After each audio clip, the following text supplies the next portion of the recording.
than your parents. Listen to your parents. Don't do that. Don't do that. Sorry. Iman. Sorry. Don't listen to me. Yeah, just like them boys in sales who had dreams of NFL. How they supposed to pray to God if they keep waking up in hell? Been there so long they got pictures with the fucking devil himself. Everybody. Okay, so guys, welcome to today's video. We have Iman Gadzhi over at the crib. Now I asked on Instagram, I asked you guys to ask some questions directed towards my dear mother. Yeah, are you excited? You ready? I am ready. Okay, that doesn't sound very enthusiastic. But I'm ready. Okay, she's ready. All right. Question one. What did you think when I said I wanted to drop out of high school? I was waiting for this question. Oh Jesus. What? Yeah, it was stressful. I cannot even say how I felt, because it was scary in a way. I had two choices to say no and you stick with the school education, or see where you're coming from. I suppose it was a big gamble, but knowing you, if you were a different child with different personality, and I know that you have a high expectation from yourself. I suppose it was a big gamble, and I just went for it. Okay, so how did you convince her that your business was more important than school? How did I convince you? Again, it's all about knowing your child, your personality, your drive, and I know that you have a high expectation from yourself, and when something is important for you, there is no way you would. I don't like the word fail, but there is no way you would fail. Just knowing that knowing what I'm like. What you are like. Okay. Yeah, but would I suggest anyone to drop out of school? Absolutely no, never. Yeah, same thing. No. I say, like trust me, it's like for like 0.00001% of population. I don't know anyone who's like, I know high school dropouts who are successful, but that's because they had to drop out of high school to like literally take care of their kid that they knocked up when they were 17. Like, I know people who have been forced to drop out of high school. I don't know any high school dropout who's chosen to drop out of high school and then been successful. So it's not like, in general, just like you guys know I say the same thing, just it's not a smart move for like 99.99999% of the population. Yes. This is interesting. If I followed the education system, where do you think I'd be right now? The idea was for you to become a lawyer, wasn't it? But when I was young, I said I wanted to be a lawyer because I liked it. First of all. Oh, by the way, sorry. It wasn't just. I still have the other day. I was going through your paper and reading them. It's funny. I still have the notes where you write where you want to be. I mean, what you want to become. When you grow up, and you said, I want to become a lawyer, and then You're an entrepreneur? Yeah, one thing about me, and I'm sure I'll go back to like my old house one day and get a bunch of these things. You can see like from 11, 12, 13, 14, 15, I was writing stuff down all the time. Like I was always like a writer. I would always write things down. I'd always like visualize things.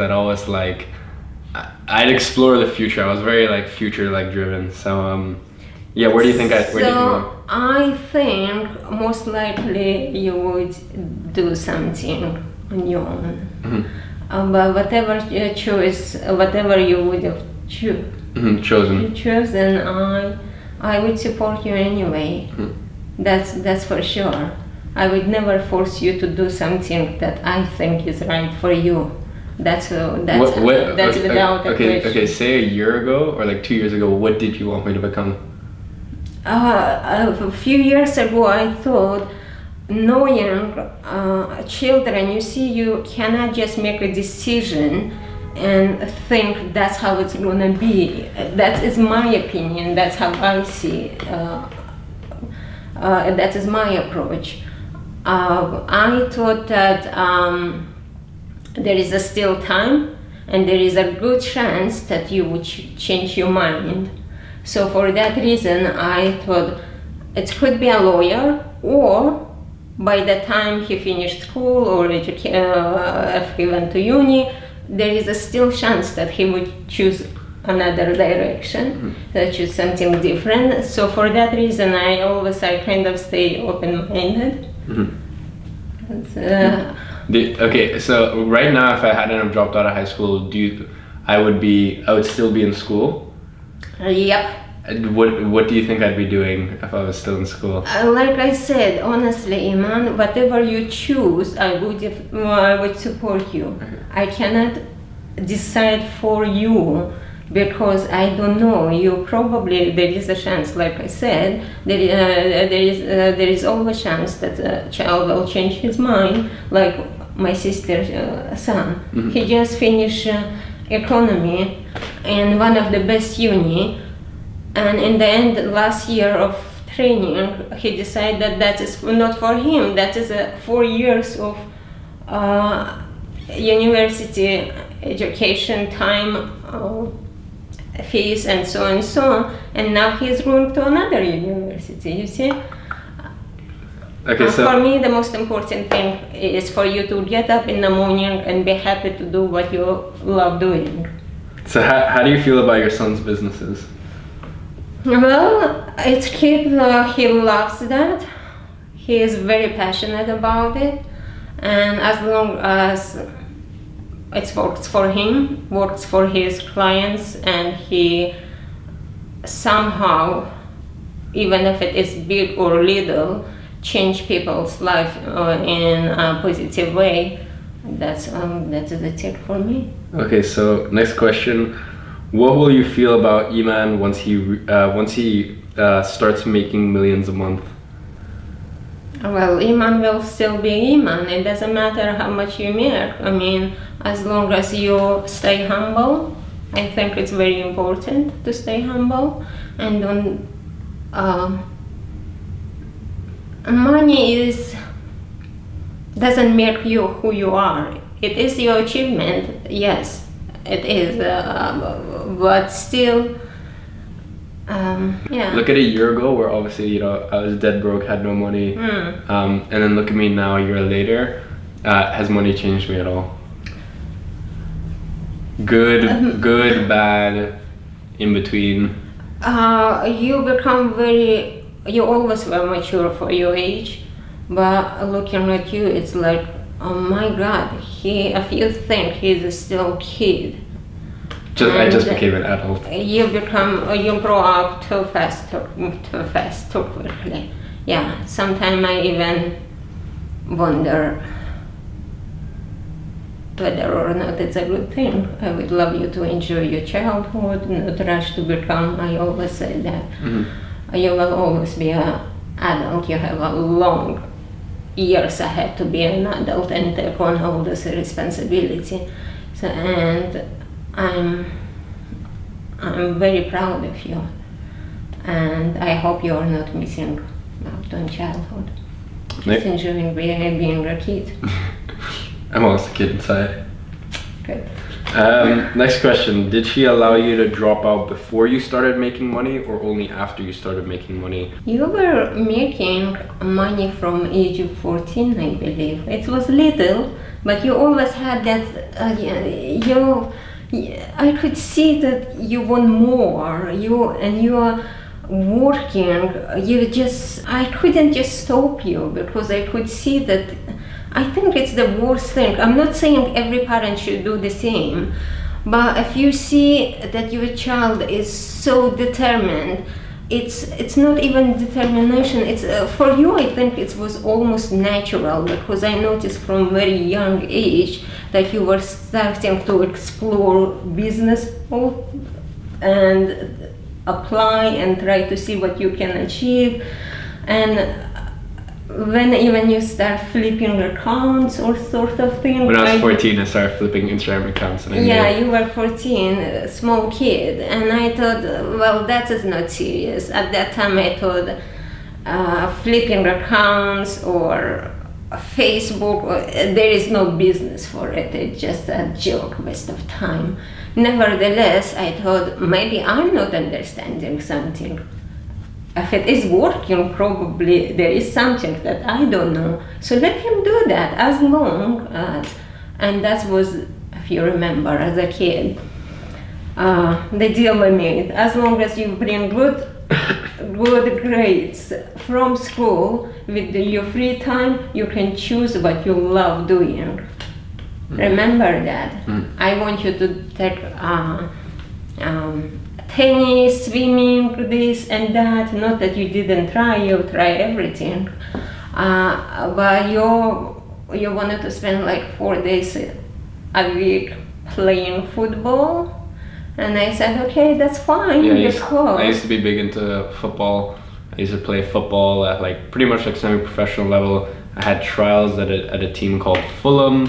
For 3 months, I played with our first team. Didn't get in. They were like, I was nowhere near their level, but I was always like pretty good at football. I could step onto a pitch and I was always like one of, if not the best. Yeah. Football is like soccer, by the way. Used to travel, go with my team like 2 summers in a row to Sweden for like the Youth World Cup. But yeah, football was like, soccer was something I was really big into. Yeah, and so at that time the deal was, as long as you study hard or smart and you're very capable, you were doing quite good at school. And after that, on your free time, do whatever you please, as long as you are not just wasting time in front of TV, but you never were that child who would sit in front of TV and waste time. So I'm very impressed the way you from very young age, you were very in the right direction. I suppose you had your priorities. You could see very clearly your priorities. What is the best of time? What's worth your time? So. Right. Next. This is a next question, but it's kind of more towards me. Also, how did you afford mentors and courses? Do you remember? Okay, so in terms of mentors and courses, for me, books were also my best friend. I would always go and buy used books, and used books are like pretty cheap. They're like £1, £2, £3. I'd never buy new books. And I used to read books would be my mentor when I didn't have money for like proper self-education. And then in terms of my first mentor, I don't pay mentors. It's just a relationship that builds. And then in terms of courses, I remember I had absolutely no money at all. I had to sign like £100 deposit. But do you remember the Tony Robbins event? Yeah. I went to like a Tony Robbins like free workshop. Don't do that. They will upsell you.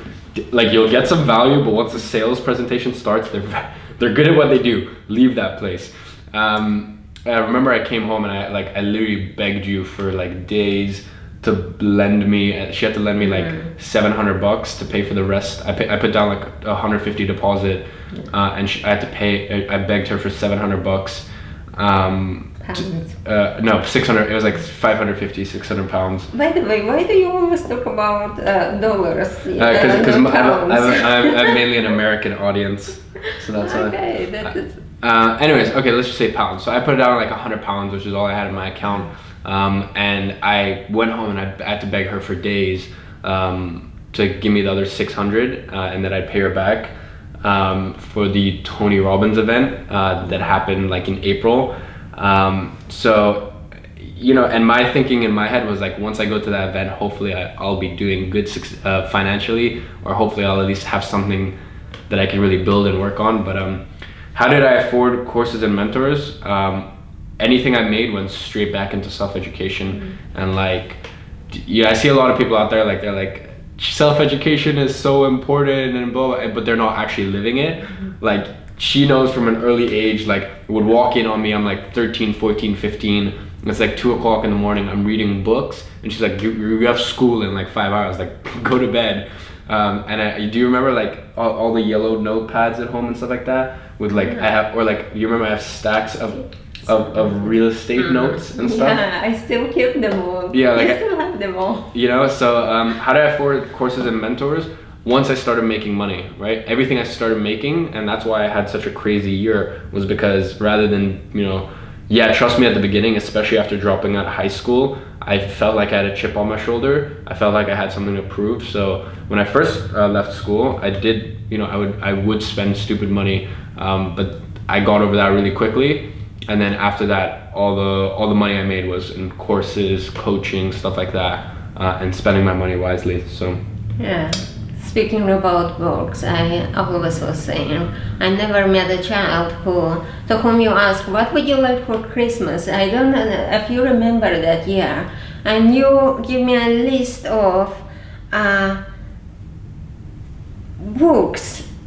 And next day, a few days after, I mean, he went to Amazon and said, I don't want this, I don't want that, I want books. And I thought, I never met a child who would say, I don't want this toy or that game, I want books. And I mean, what can I say? It's the right way, and I'm very proud of you again. So, yeah, books you must. And like for the previous question, if you cannot afford coaches, seminars, and so there to start with, lots of free seminars in the future. Yeah. It's worth going if you have time, and books are the best until you reach the stage when you can afford to actually.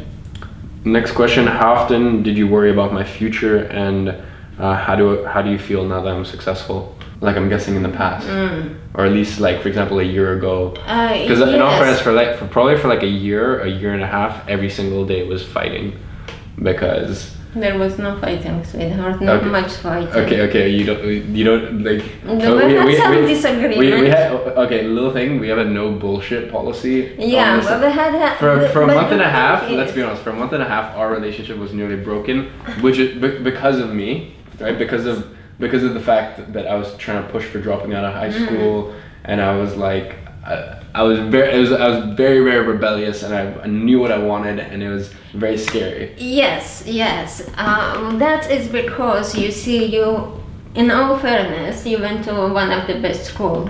Yeah, I did. And we invest a lot into you. Everything was, I'm not saying it's like, but there was a lot time and everything invested in your childhood for your future, having a vision that you would finish school in one of the best school.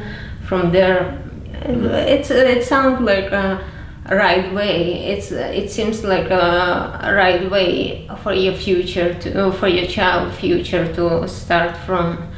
Yes, there was I wouldn't say it was a fight. I would call it disagreement. We have no bullshit policies here. Okay. Yeah.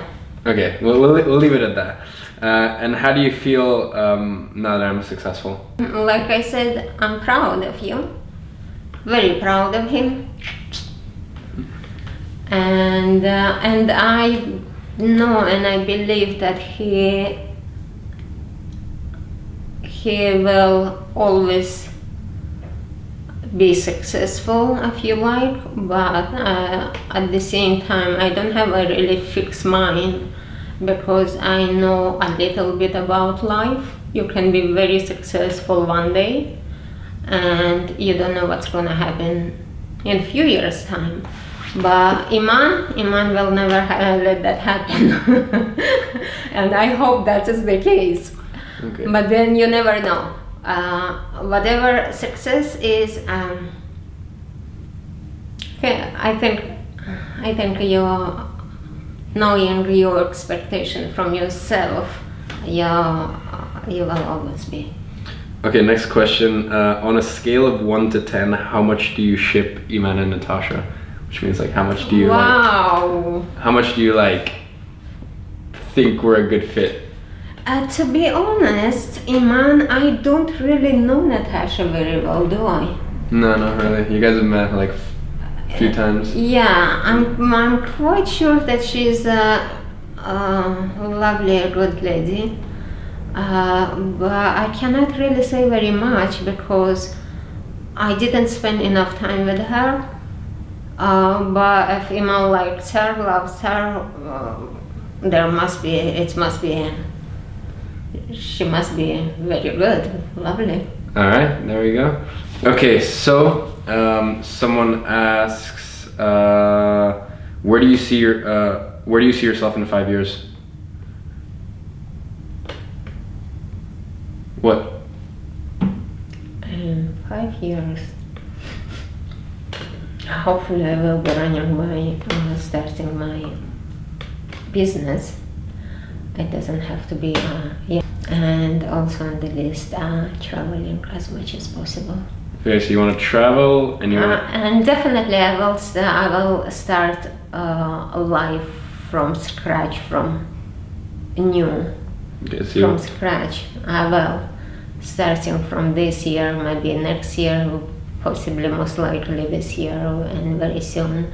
Yeah, I will have to start from all over again, from beginning, and it's gonna be a next chapter in my life, and in a way I'm quite excited to see what's gonna happen, but it's gonna be a new start for sure. Okay, so next question. What was like the hardest part of, because they know you're like relatively young, what was the hardest part of having like a kid at a young age? By the way, in Russia, like, so you had me when you were 23? 22 and a half, yeah. Yeah, so 22, like in Russia, like that's not young. No. In Soviet Union, in those times, that's like normal. Yeah. In a part where I grew up, in the Republic of Dagestan, 23 is even, by the age of 23, most girls are married and have children. But then you come to London when you meet my stepfather, and like here, that's completely different. And yes, and then when I come here, I realized that, wow, in here at age of 22, 23, girls would thinking of children now. But I'm glad. I mean, I'm glad that I start early. Really. Hardest part of it? Hardest part of it? There are definitely challenges, but it's all about your mindset. I never look at it as a hard. There are challenges, definitely, but I never look or think of it that way. So for that reason, I would not even say which part. Most likely it is just relying on yourself all the time, but because you're used to it, it's become okay. Yeah, sometimes you wish you would have someone to rely on, but on the other hand, not having it makes you in a way stronger, wiser, and I like it in a way. Okay, so next question, I'm gonna rephrase it slightly because I know it's like a touchy subject. Sort of the question of like how do you, what's your view on me being so open and honest about like some of the good things I've done, some of the bad things I've done? Because you know, one thing about my mom is I've never ever like lied to her. Like there are certain things I would not mention to protect her, and to whatever, just to keep things a bit more peaceful in the house. But like for the most part, like I've never ever really lied to her, whether I was going through bad things, good things.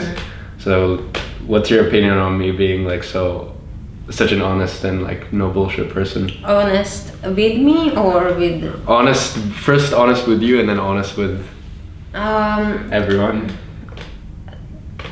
To start with, honest with me, I think it is obviously is a positive thing, because in order to have your child being honest with you, you have to kind of build a trust, not just be a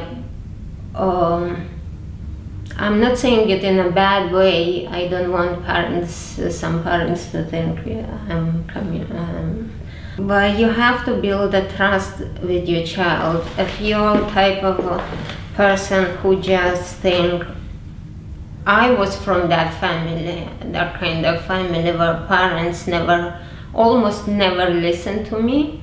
They did listen, but I felt like my opinion didn't matter because they're parents and I have to respect their opinion. Therefore, I will go with whatever they said and please them. And I didn't want my child to grow up that way. I want him to be open, honest with me, so we can sit down and see from both sides and come with with a right decision and meet halfway, or at least depending on. So honesty is a really, really good thing, and but like I said, some people will not be honest with you unless you have to build a trust, simply. You have to build a trust with someone for them to be able to be honest with you, and that is that for you and me. With the rest,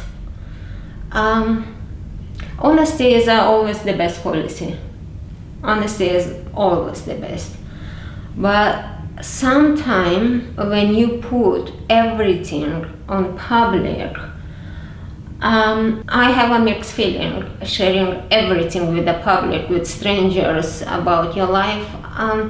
I personally would probably hesitate a little bit and choose carefully what I share with people and what I don't share with people.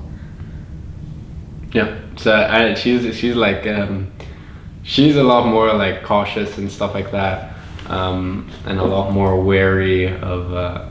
She has very mixed feelings about how open and honest I am, especially about certain things that you are very honest and open. I mean, that I've gone through and done, and etc. etc.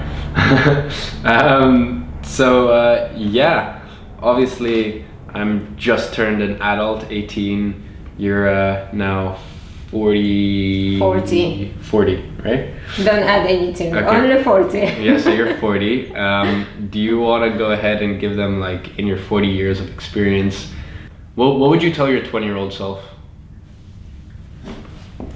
20 If you go back 20 years and tell yourself something at 20, what would that be? Believe in yourself to start with. Don't be cocky. In a way, just learn about yourself, explore yourself, forgive yourself, but don't. There are some young people who almost falsely believe in their ability more than, just learn about yourself before you jump into something big, I would say. That's one thing. The other thing, yes, believe in yourself. Do believe in yourself to some extent, but don't become almost disillusional about your... Yeah. So that's where we have very different opinions.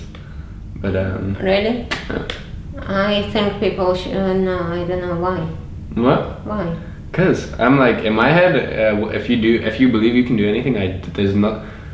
If within reason, at this point I will never become a professional soccer player, right? Because I've had 3-4 years where I haven't even been playing at a high level. That won't happen. But if I say I'm gonna be worth 100 billion, show me why. Like, that's why I'm saying. At least you're saying I cannot be. I will not be able to. That's what I'm saying. Believe in yourself. Go for it. But. No, learn what you actually realistically. I know you don't like word realistic. Be unrealistic and go for it. You normally say, but still, I mean, let's imagine there is a kid. I don't like this talking about this, but let's imagine there are kids who think they can drop out of school and do something great. Mm-hmm. It's all great, but if you honestly, you have to sit down and honestly think, do I have the personality? Can I really make it happen?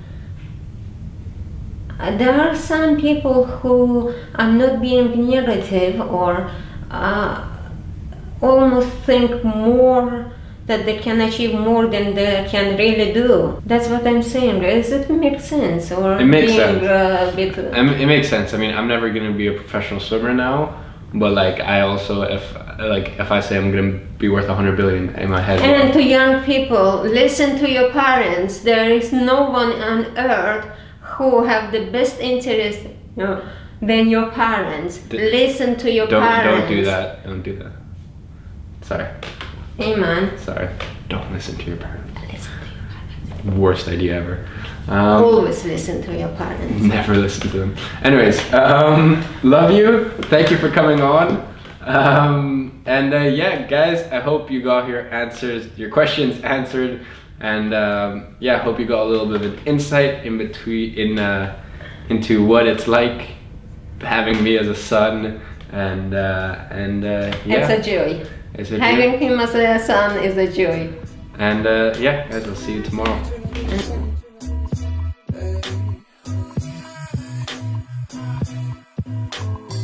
I just wanna spin the record.